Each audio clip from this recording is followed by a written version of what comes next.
the idea of the Brits and Black Panthers came from America. Do you know anything about the American Black Panthers? Well, I know it was Dates? formed in like 1966, I think was the year, by Huey Newton and I can't remember his name, Seal.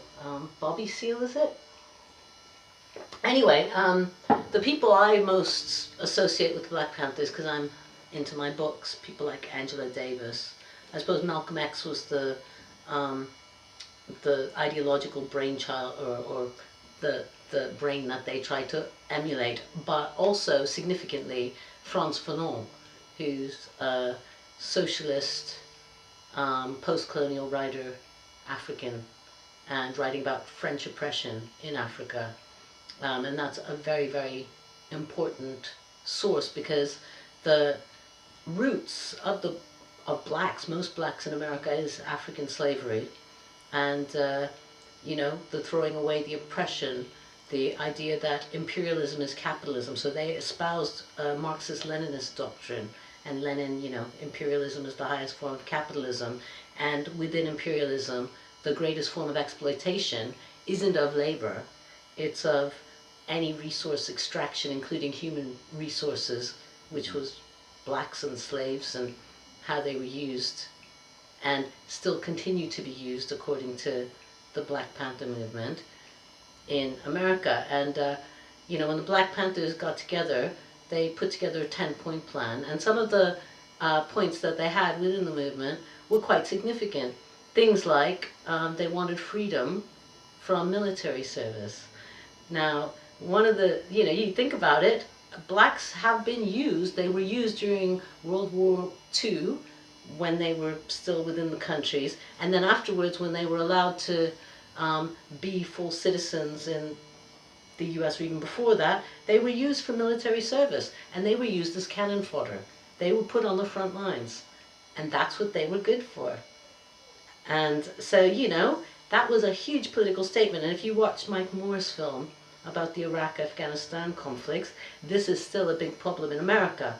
But it was something that was brought to light by minds like, you know, Malcolm X and other, you know, writers and thinkers before him, and by Frantz Fanon in Africa. So that's a big thing. Now, the Black Panther movement spread during its still form of influence in the States over to Britain. So the British Black Panthers joined afterwards, but it's a very different group, because even though all of them are against the oppression of blacks, particularly by the police, the sort of forms of institutional racism aren't as strong in the UK as they were in the States because of the slavery movement. And most of the groups over in Britain came from the Caribbean region. You know, there are Afro-Caribbean, but it's, you know, Caribbean on the Windrush. So it's a very different thing. And they came willingly, and they came as full citizens. So there's a big difference in the movements and the ideologies. So the British Black Panthers aren't so socialist. And socialism isn't as frowned upon in the UK anyway, as it is in the US, where it gets put, you know, Marxist-Leninism is considered communism, and then you think about the whole McCarthy era in the US. The Black Panthers formed not too long after the McCarthy era, had already ejected a lot of white communists, so the last thing they needed were black communists. He had gotten together within 2 years 50,000 supporters, and their newsletter, the Black Panther, went to, well, over 250,000 people. That's how many people subscribed to their newsletter. So this was a sort of rising of the revolution that Marx had spoken about. And these guys said, we're not the lumpen proletariat.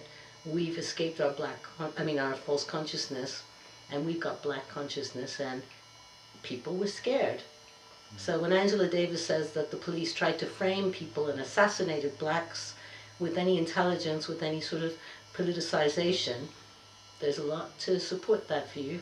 I'm not going to say which side I'm on, but I'm sure, you know, you get an idea.